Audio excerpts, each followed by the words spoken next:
We're live.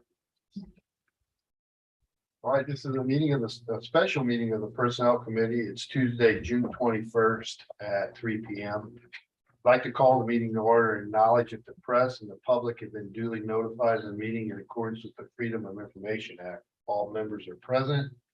The agenda item is to interview a candidate for the Accommodations Tax Advisory Committee vacancy and make a recommendation for appointment to City Council.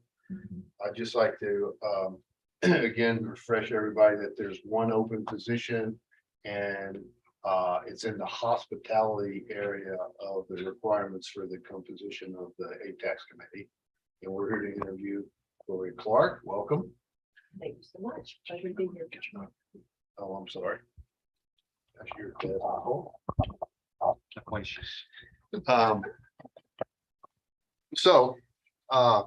Ms. Clark, I'll start off. Just tell us why you want to become a member of the ATAX committee. I have been a resident of Isle Palms since 1984, so a long time resident of this island, and for 35 years in the hospitality business.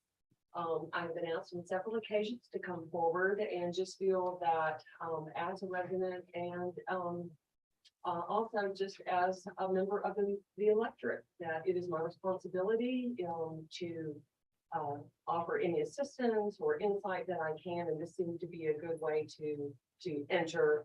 And if there's any insight or assistance I can provide with my background, then I'm happy to step up.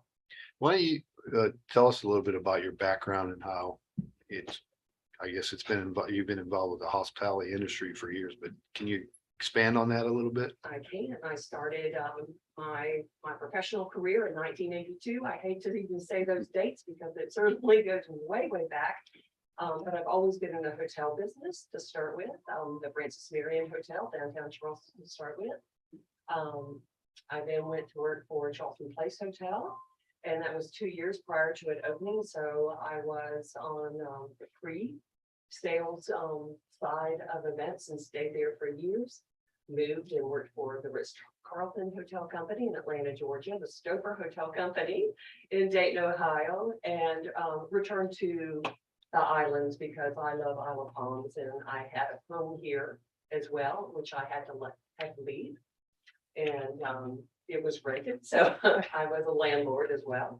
But I returned and worked also at Charleston Place Hotel. And then for the last 20 years, I left specifically hotel business that worked for the Charleston Area Convention and Visitor Bureau. So all my experience in my career has been hospitality. Could you tell us a little bit about your capacity with the Charleston Area Visitor Bureau? I sure can. When I first started, the first 10 years were leads promotion, mainly for the North Charleston Convention Center when it was built, and trying to promote that area, working with hotels, working with transportation companies, working with outside venues, because when large groups come to the area, no one property could hold one singular event. It would be headquartered at the convention center, but then it required a lot of hand-holding to entertain a bid and get a bid to come to Charleston. And it required, to put together proposals for, again, the hotel component, the food component, the transportation component. So that was where I spent a good deal of my time when I first started at the Convention and Visitor Bureau. And then I took a little step back and to work part-time, and I segued to the education part of the CVB.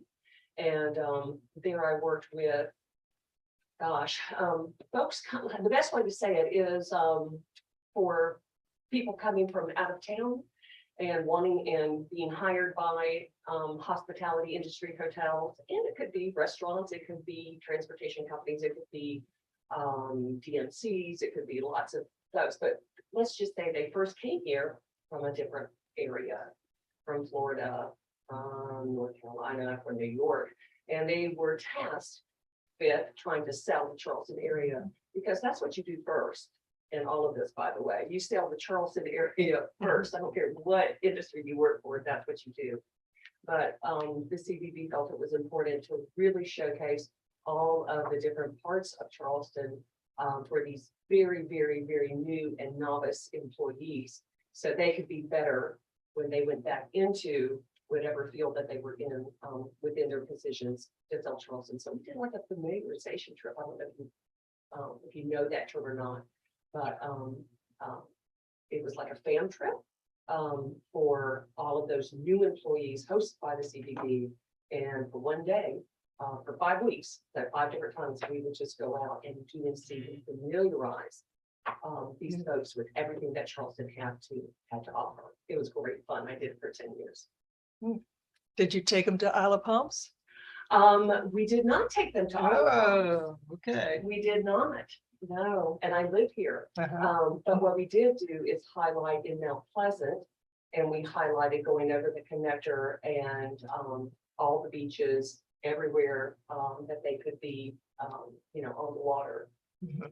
I wish there were more time in that itinerary. We had 5 days to squeeze in, and I was a very strict taskmaster trying to get everything in.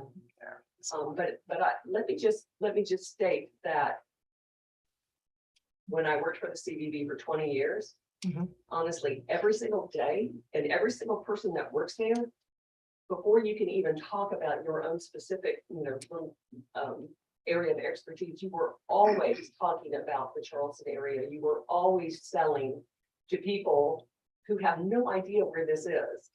They may know Charleston. They truly still get it confused with Charlottesville, Charlotte, Charleston, West Virginia, all of those Charlestown. I mean, just so we're all the time promoting where Charleston is, and it's on the water by the coast. We have beautiful beaches here. Every single person does that every single time, and they still do it today. So. You have a unique background for the tax committee, having done that, and I just have I don't know, you probably know the tax requirements of spending the funds better than I do. But one question, based on what you just said around advertising the whole Charleston area, do you have any ideas or thoughts on how the Isle of Palms could be specifically marketed? And more specifically to a current brand, say we wanted to say it's a family first island, family, and encourage families. Do you have thoughts on how we could accomplish that as a city? My background is sales. It's really not marketing. I'm just going to be really honest with that. So I see where you want to really promote, we do, we want to promote our island. We want to get the word out about, what we offer. And I think the branding is a really good idea. And I think we're making a good first step. Specific ideas, I'll be honest, I don't. I will say partnering is always a good idea instead of creating the wheel, but partnering. There's so many entities here in Charleston, organizations that do really wonderful things. And what comes to mind mostly is sporting events, because it's kind of low key. They bring a lot of people when they come. And I think utilizing the contacts through sporting venues, be it a marathon, be it a this, just may be a nice avenue to explore. But sorry, specific ideas, I don't. I mean, you can go the route with festivals and, more things to do with, I guess, around the holidays. But those are all things to be explored. One more question. As a resident, the ATAX dollars are growing, have been growing here. And are there areas that you think we might be able to either allocate more or differently the ATAX money that we're receiving for either infrastructure or other services that, as a resident or as a visitor, that might come to mind for you that we're doing today?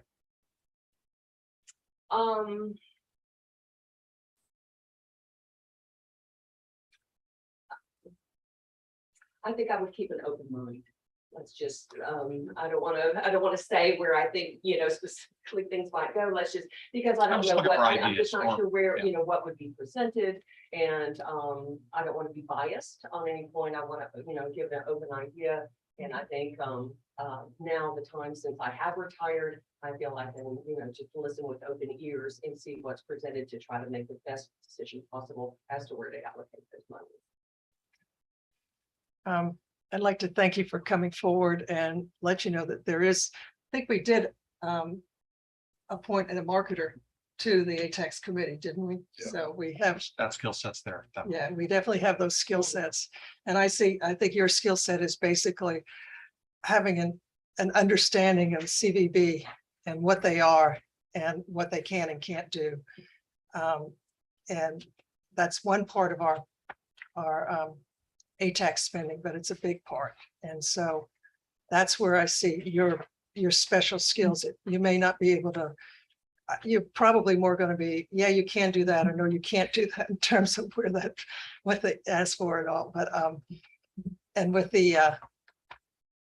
respect to the committee now, I was just telling you beforehand that it is a new committee. Only 2 people from the old committee are still on it, and so they're now, are there 7 members or 9? 7. So there are 5 new members with really great skill sets. So I think you rounded out in terms of how it will work going forward. Thank you. And I will just say too that, I think a lot of folks who don't know about the rules and regulations, they just think perhaps that, oh, we have this money and it can be, why can't it be spent here? Why can't it be spent there? And just with a little more education out there, that there are rules and regulations as to where those monies can be spent. It's not just where, oh, I'd love to do it here, but there are restrictions and our hands are, people's hands are tied as to where and how it can be spent. And letting, folks kind of understand that would be a positive thing. Yeah, and I like your idea of the sports. We do have 2 activities now. We have the connector run in the fall that we advertise when the big bridge run is going. So I think that's always a fun one. And then we just started a Lovelo bike ride, which I guess has had a little bit of a rocky start, but even though it was pouring rain, was fairly successful. And some of those can be done on the off season too, when you need Right. more visitors and not necessarily in the peak seasons. Yeah. That's just smart. And especially a bike ride. So those are 2 of the things, but those ideas sound like they're really good possibilities, especially with our setting here. Yeah, those kind of things. But I think the main thing is we want to get the most for our money out of ATAX and the amount of money that, where it goes and how it's spent. It is restricted, but we can get a lot more out of how it's spent than we are now. I think it's what we've been sort of discussing. So hopefully you can help us do that. All right, any other Questions? Thank you. All right, thank you, Gloria. Appreciate Thank you. coming in. Okay. I would like to make a motion. I would like to make a motion that we appoint, that we make a recommendation to city council to appoint Gloria to the open ATAX committee. I second. Okay, any other discussion? No. All those in favor? Aye. Aye. Congratulations. Thanks, Thank you. I think that's it on the agenda. Motion to adjourn. Second. All those in favor? Aye. Aye. I'll forgive you.